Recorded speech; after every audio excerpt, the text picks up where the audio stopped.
शुक्लांबरधरं विष्णुं शशिवर्णं चतुर्भुजं प्रसन्नवदनं ध्यायेत् सर्वविघ्नोपशान्तये। व्यासं वसिष्ठनप्तारं शक्तै पौत्रमकल्मषं पराशरात्मजं वन्दे शुकतातं तपोनिधिं। व्यासाय विष्णुरूपाय व्यासरूपाय विष्णवे नमो वै ब्रह्मनिधये वासिष्ठाय नमो नमः। अविकाराय शुद्धाय नित्याय परमात्मने सदैकरूपरूपाय विष्णवे सर्वजिष्णवे। यस्य स्मरणमात्रेण जन्म संसारबन्धनात् विमुच्यते नमस्तस्मै विष्णवे प्रभविष्णवे। ॐ नमो विष्णवे प्रभविष्णवे। श्रीवैशम्पायन उवाच श्रुत्वा धर्मानशेषेण पावनानि च सर्वशः युधिष्ठिरः शान्तनवं पुनरेवाभ्यभाषत। युधिष्ठिर उवाच किमेकं दैवतं लोके किं वाप्येकं परायणं स्तुवन्तः कं कमर्चन्तः प्राप्नुयुर्मानवा शुभम्। को धर्मः सर्वधर्माणां भवतः परमो मतः किं जपन्मुच्यते जन्तुर्जन्म संसारबन्धनात्। श्रीभीष्म उवाच जगत्प्रभुं देवदेवम् अनन्तं पुरुषोत्तमं स्तुवन्नामः सहस्रेण पुरुषस्तततोत्थितः तमेव चार्चयन् नित्यं भक्त्या पुरुषम् अव्ययम् ध्यायन् स्तुवन्नमस्यं च यजमानस्तमेव च। अनादिनिधनं विष्णुं सर्वलोकमहेश्वरं लोकाध्यक्षं स्तुवन्नित्यं सर्वदुःखातिगो भवेत्।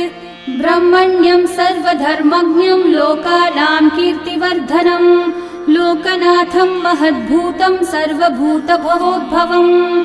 एष मे सर्वधर्माणां धर्मोऽधिकतमो मतः यद्भक्त्या पुण्डरीकाक्षं स्तवैरर्चैर्नरः सदा।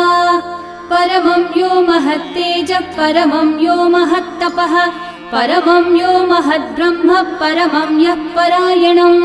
पवित्राणां पवित्रं यो मङ्गलानां च मङ्गलं देवतं देवतानां च भूतानां यो व्ययः पिता यतः सर्वाणि भूतानि भवन्त्यादियुगागमे यस्मिंश्च प्रलयं यान्ति पुनरेव युगक्षये तस्य लोकप्रधानस्य जगन्नाथस्य भूपते विष्णोर्नाम सहस्रं मे शृणु पापभयापहम्। यानि नामानि गौणानि विख्यातानि महात्मनः ऋषिभिः परिगीतानि तानि वक्ष्यामि भूतये।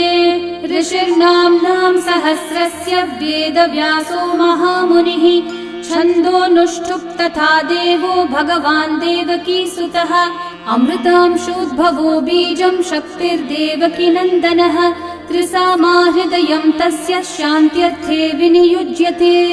विष्णुं जिष्णुं महाविष्णुं प्रभविष्णुं महेश्वरम् अनेकरूपदैत्यान्तं नमामि पुरुषोत्तमम्। अस्य श्रीविष्णोर्दिव्यसहस्रनामस्तोत्रमहामन्त्रस्य श्रीवेदव्यासो भगवान् ऋषिः अनुष्ठुप्-छन्दः श्रीमहाविष्णुः परमात्मा श्रीमन्नारायणो देवता अमृतांशोद्भवो भानुरिति बीजम् देवकी नन्दनः सृष्टेति शक्तिः उद्भवक्षोभणो देव इति परमो मन्त्रः शङ्ख बृन्नन्दकी चक्रीति कीलकम् शार्ङ्गधन्वा गदाधर इति अस्त्रम् रथाङ्गपाणिरक्षोभ्य इति नेत्रम् त्रिसामा सामगः सामेति कवचम् आनन्दं परब्रह्मेति योनिः ऋतुः सुदर्शनः काल इति दिग्बन्धः श्रीविश्वरूप इति ध्यानम् श्रीमहाविष्णुः प्रीत्यर्थे सहस्रनाम जपे विनियोगः।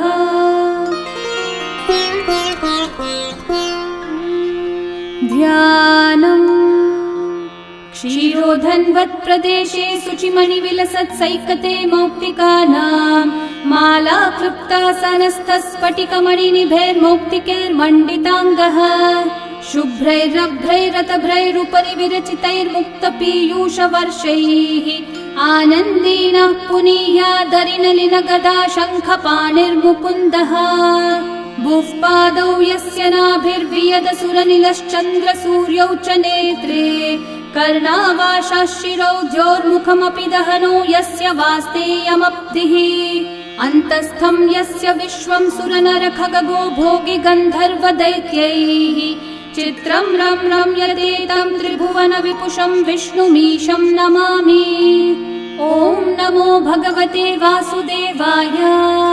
शान्ताकारं भुजगशयनं पद्मनाभं सुरेशं विश्वाधारं गगनसदृशं मेघवर्णं शुभाङ्गं लक्ष्मीकान्तं कमलनयनं योगिहृद्ध्यानगम्यं वन्दे विष्णुं भवभयहरं सर्वलोकैकनाथं मेघश्यामं पीतकौशेयवासं श्रीवत्साङ्कं कौस्तुभोद्भासिताङ्गं पुण्योपेतं पुण्डरीकायताक्षं विष्णुं वन्दे सर्वलोकैकनाथम् नमः समस्तभूतानामादिभूताय भूभृते अनेकरूपरूपाय विष्णवे प्रभविष्णवे सशङ्खचक्रं सकिरीटकुण्डलं सपीतवस्त्रं सरसीरुहेक्षणं सहारवक्षस्थलशोभिकौस्तुभं नमामि विष्णुं शिरसा चतुर्भुजम् छायायां पारिजातस्य हेमसिंहासनोपरि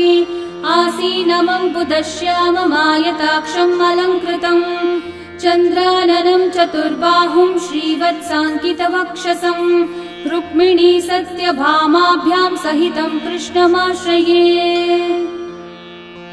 ॐ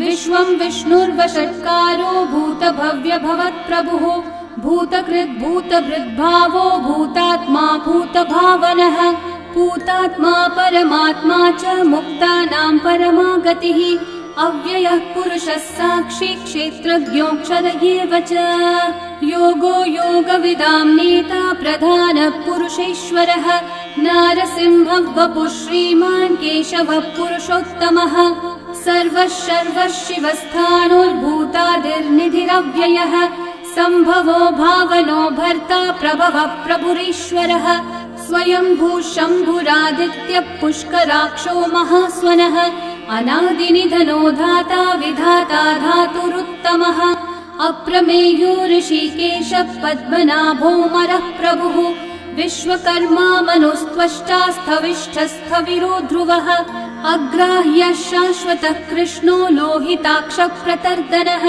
प्रभुतस्त्रिककुब्धामः पवित्रं मङ्गलं परम् ईशानः प्राणदः प्राणो ज्येष्ठः श्रेष्ठः प्रजापतिः हिरण्यगर्भो भूगर्भो माधवो मधुसूदनः ईश्वरो विक्रमी धन्वी मेधावी विक्रमक्रमः अनुत्तमो दुराधर्षः कृतज्ञः कृतिरात्मवान् सुरेशः शरणं शर्म विश्वरेतः प्रजाभवः अहः संवत्सरो व्याळः प्रत्ययः सर्वदर्शनः अजः सर्वेश्वरः सिद्धिः सिद्धिः सर्वादिरच्युतः वृषा कपिरमेयात्मा सर्वयोगविनिःसृतः वसुर्वसुमना सत्यः समात्मा संमितः समः अमोघः पुण्डरीकाक्षो वृषकर्मा वृषाकृतिः रुद्रो बहुशिरा बभ्रुर्विश्वयोनिः शुचिश्रवाः अमृतः शाश्वतस्थाणोर्वरारोहो महातपाः सर्वगः सर्वविद्भानुः विश्वक्सेनो जनार्दनः वेदो वेदविदव्यङ्गो वेदाङ्गो वेदवित्कविः लोकाध्यक्षः सुराध्यक्षो धर्माध्यक्षः कृताकृतः चतुरात्मा चतुर्व्यूहश्चतुर्दंष्ट्रश्चतुर्भुजः भ्राजिष्णुर्भोजनं भोक्ता सहिष्णुर्जगदादिजः अनघो विजयो जेता विश्वयोनिः पुनर्वसुः उपेन्द्रो वामनः प्रांशुरमोघः शुचिरूर्चितः अतीन्द्रः सङ्ग्रहः सर्गो धृतात्मा नियमो यमः वेद्यो वैद्यः सदा योगी वीरः माधवो मधुः अतीन्द्रियो महामायो महोत्साहो महाबलः महाबुद्धिर्महावीर्यो महाशक्तिर्महाद्युतिः अनिर्देश्य वपुः श्रीमान् अमेयात्मा महाधृतक् महेश्वासो महीभर्ता श्रीनिवासः सतां गतिः अनिरुद्धः सुरानन्दो गोविन्दो गोविदाम्पतिः मरीचिर्दमनोहंसः सुपर्णो भुजगोत्तमः हिरण्यनाभः सुतपः पद्मनाभः प्रजापतिः अमृत्युः सर्वदृक्सिंहः सन्धाता सन्धिमान् स्थिरः अजो दुर्मशनः शास्ता विश्रुतात्मा सुरारिः गुरुर्गुरुतमो धामः सत्यः सत्यः पराक्रमः निमिषो निमिषस्रग्वी वाचस्पतिरुदारधीः अग्रणीर्ग्रामणी श्रीमान् न्यायो नेता समीरणः सहस्रमूर्धा विश्वात्मा सहस्राक्षः सहस्रपात् आवर्तनो निवृत्तात्मा संवृतः सम्प्रमर्दनः अहः संवर्तको वह्निरनिलो धरणीधरः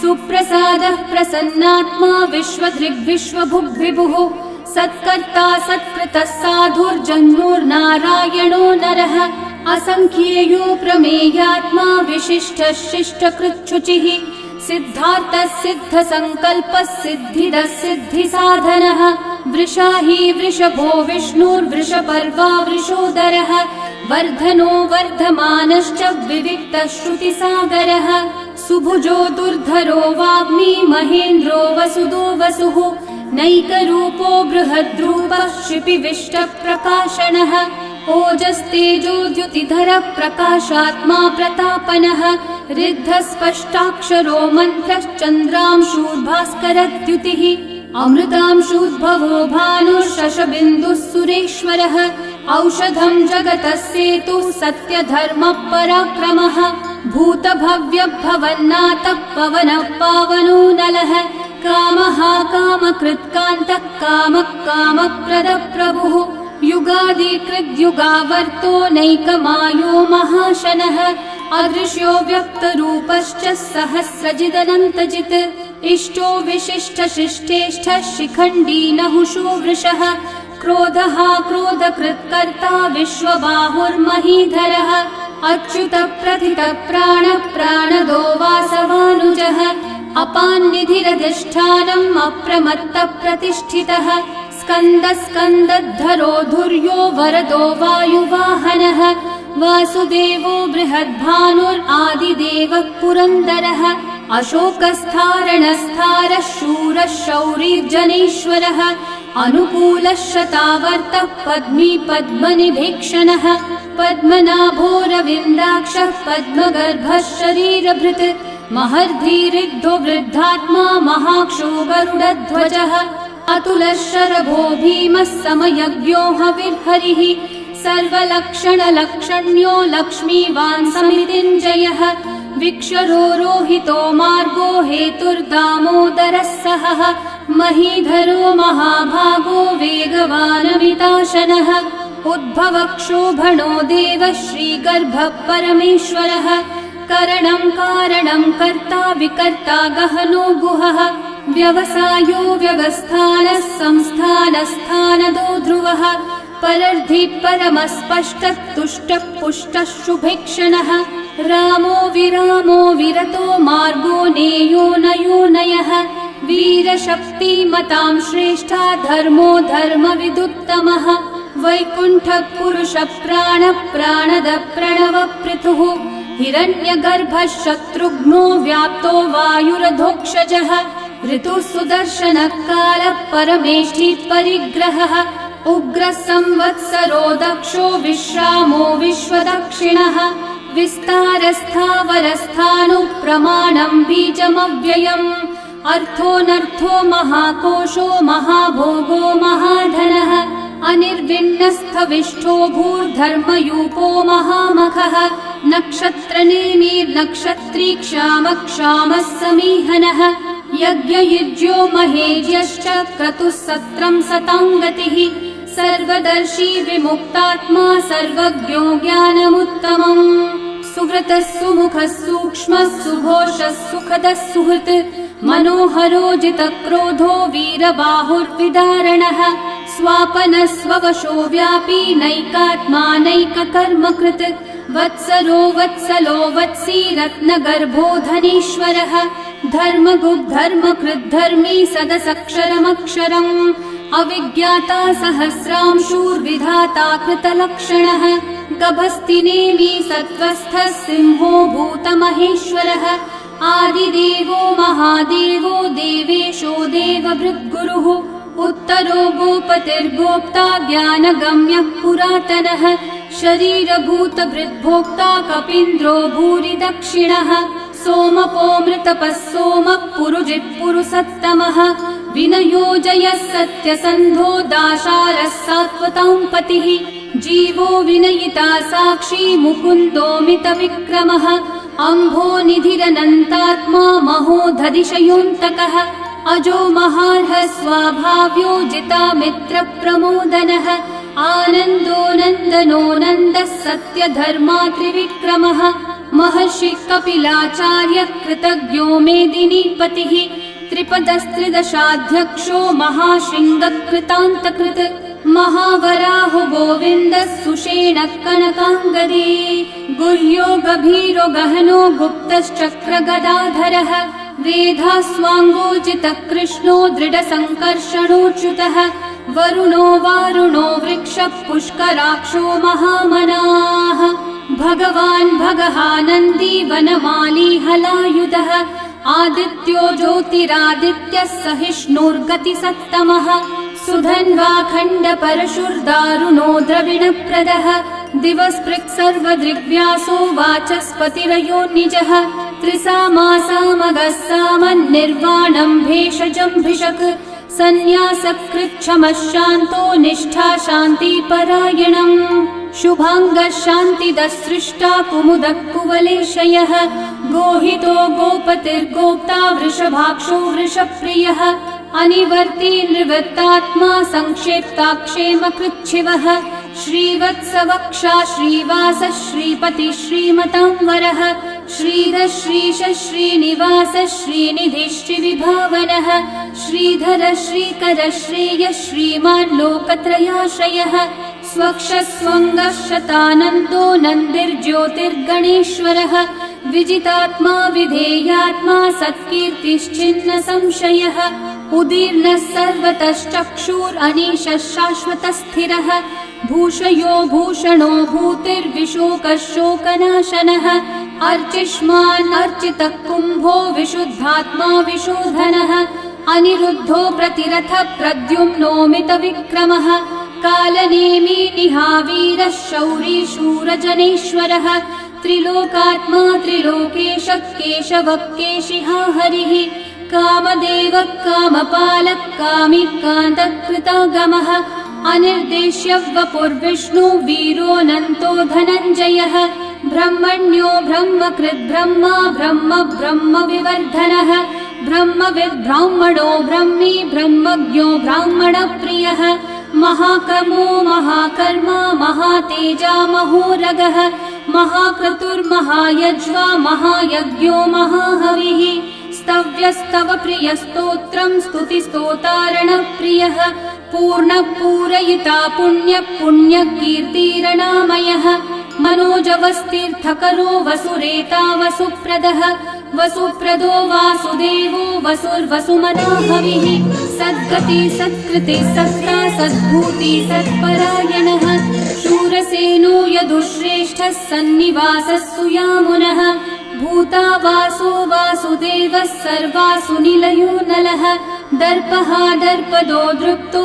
दुर्धरोऽथा पराजितः विश्वमूर्तिर्महामूर्तिर्दीप्तमूर्तिरमूर्तिमान् अनेकमूर्तिरव्यक्तः शतमूर्तिशताननः एकोनैकः स वः किं यतत्पदमनुत्तमम् लोकबन्धुर्लोकनाथो माधवो भक्तवत्सलः सुवर्णवर्णो हेमाङ्गो वराङ्गश्चन्दनाङ्गदे वीरः विषमः शून्यो घृताशीरशलश्चलः अमानी मानदो मान्यो लोकस्वामी त्रिलोकधृक् सुमेधा मेधजो धन्यः सत्यमेधाधराधरः तेजो वृषो द्युतिधरः सर्वशस्त्रभृताम्बरः प्रग्रहो निग्रहो व्यग्रो नैकः शृङ्गो गदाग्रजः चतुर्मूर्तिश्चतुर्बाहुश्चतुर्व्यूहश्चतुर्गतिः चतुरात्मा चतुर्भावश्चतुर्वेदविदेकपात्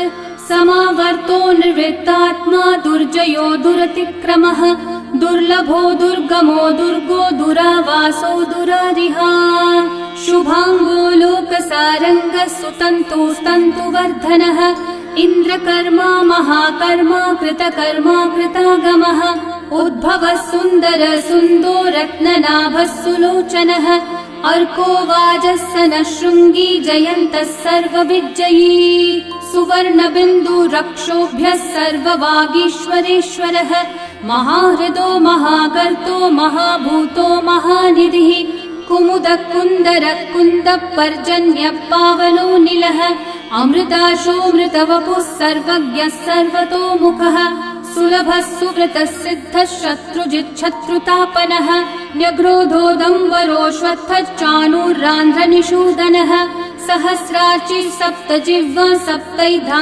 सप्तवाहनः अमूर्तिरनघोचिन्त्यो भयकृद्भयनाशनः अनुर्बृहत्कृशस्थूलो गुणवृन्निर्गुणो महान् अधृतस्वधृतस्वास्य प्राग्वंशो वंशवर्धनः भारभृत्कथितो योगी योगीशः सर्वकामदः आश्रमश्रमणश्रामः सुपर्णो वायुवाहनः धनुर्धरो धनुर्वेदो दण्डो दमयिता दमः अपराजितः सर्वसहो नियन्ता नियमो यमः सत्त्ववान् सात्विकः सत्यः सत्यधर्मपरायणः अभिप्रायप्रियार्होर्हः प्रियकृत्प्रीतिवर्धनः विहाय स गतिर्ज्योतिः सुरचिर्हुतभुक् विभुः रविर्विरोचनः सूर्यः सविता रविलोचनः अनन्तो हुतभुग्भोक्ता सुखदो नैकजोऽग्रजः अनिर्विण्णः सदा मर्षि लोकाधिष्ठानमद्भुतः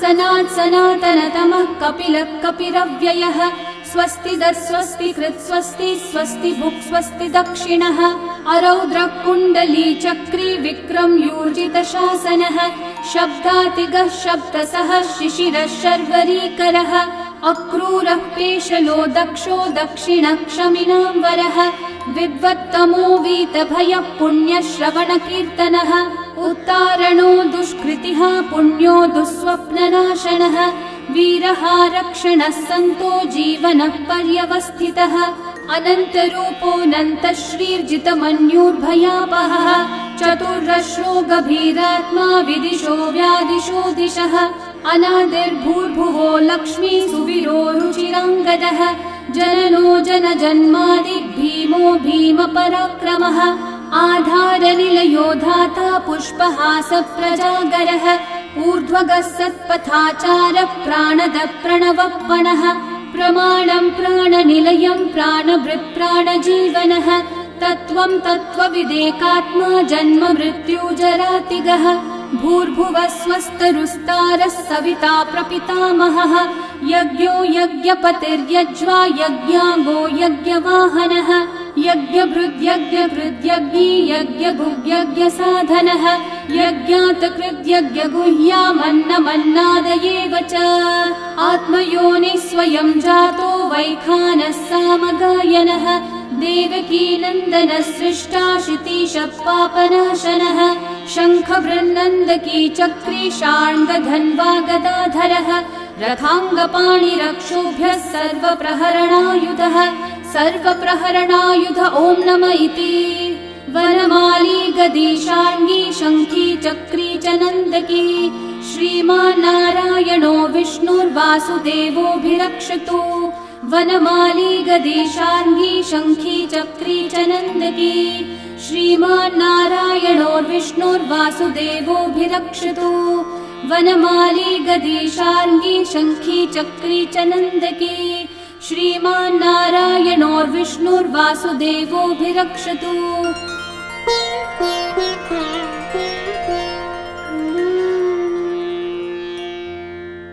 इतीदं कीर्तनीयस्य केशवस्य महात्मनः नाम्नां सहस्रं दिव्यानामशेषेण प्रकीर्तितम्।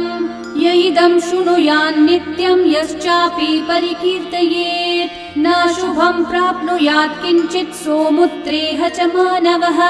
वेदान्तगो ब्राह्मणः स्यात् क्षत्रियो विजयी भवेत् वैश्यो धनसमृद्धः स्यात् शूद्रः सुखमवाप्नुयात् धर्मार्थी प्राप्नुयात् धर्मम् अर्थार्थी चार्थमाप्नुयात् कामानवाप्नुयात् कामी प्रजार्थी चाप्नुयात् प्रजाम्। भक्तिमान् यः सदोत्थाय शुचिस्तद्गतमानसः सहस्रं वासुदेवस्य नाम्नामेतत् प्रकीर्तये।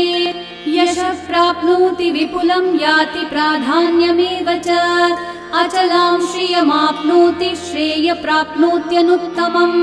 न भयं क्वचिदाप्नोति वीर्यं तेजश्च विन्दति भवत्यरोगो द्युतिमान् बलरूपगुणान्वितः। रोगार्तो मुच्यते रोगात् बद्धो मुच्येत बन्धनात् भयान् मुच्येत भीतस्थो मुच्येतापन्न आपदः।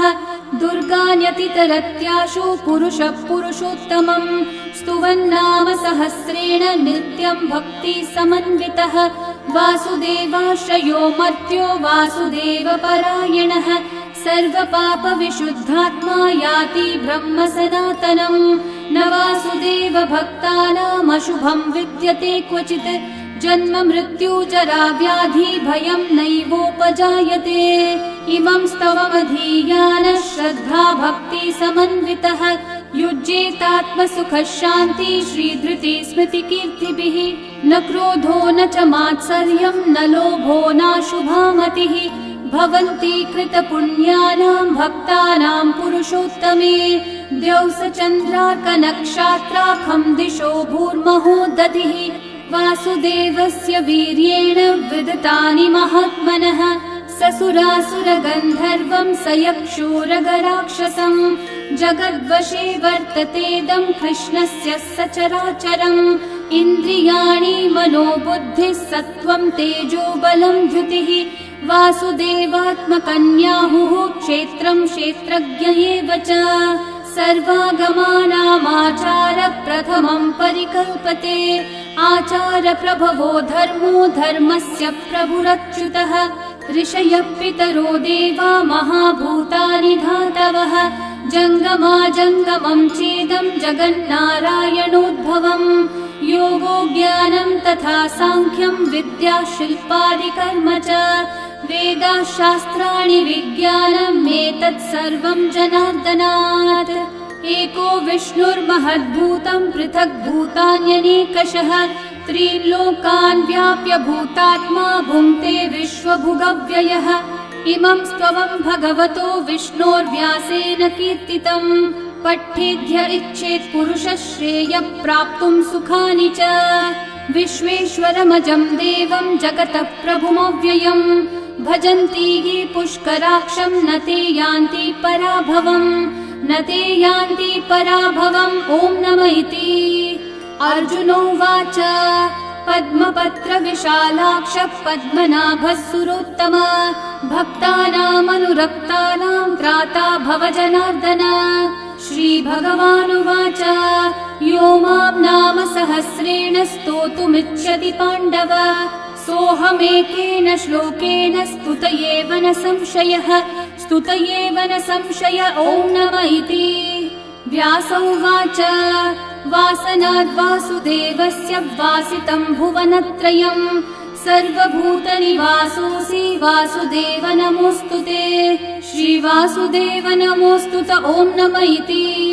पार्वत्योवाच केनोपायेन लघुना विष्णोर्नाम सहस्रकम् पठ्यते पण्डितेर्नित्यं श्रोतुमिच्छाम्यहं प्रभो। ईश्वरोवाच श्रीराम राम रामेति रमे रामे मनोरमे सहस्रनाम तत्तुल्यं राम नाम वरानने। श्रीराम राम रामेति रमे रामे मनोरमे सहस्रनाम तत्तुल्यं राम नाम वरानने। श्रीराम राम रामेति रमे रामे मनोरमे सहस्रनाम तत्तुल्यं रामनाम वरानने श्रीरामनाम वरानन ॐ नम इति ब्रह्म उवाच नमोऽस्त्वनन्ताय सहस्रमूर्तये सहस्रपादाक्षि शिरोरुबाहवे सहस्रनाम्ने पुरुषाय शाश्वते सहस्रकोटियुगधारिणे नमः सहस्रकोटियुगधारिण ॐ नम इति सञ्जय उवाच यत्र योगेश्वर कृष्णो यत्र पार्थो धनुर्धरः तत्र श्रीर्विजयो भूतिर्ध्रुवा नीतिर्मतिर्मम श्रीभगवानुवाच अनन्याश्चिन्तयन्तो मा ये जनाः पर्युपासते तेषां नित्याभियुक्तानां योगक्षेमं वहाम्यहम् परित्राणाय साधूनां विनाशाय च दुष्कृतां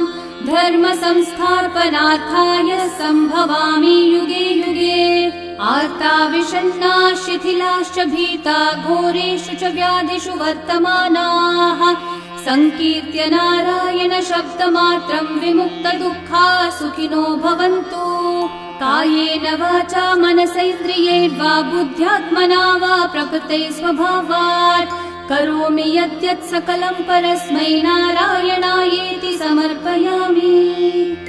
श्री विष्णु सहस्रनाम स्तोत्रं सम्पूर्णम्।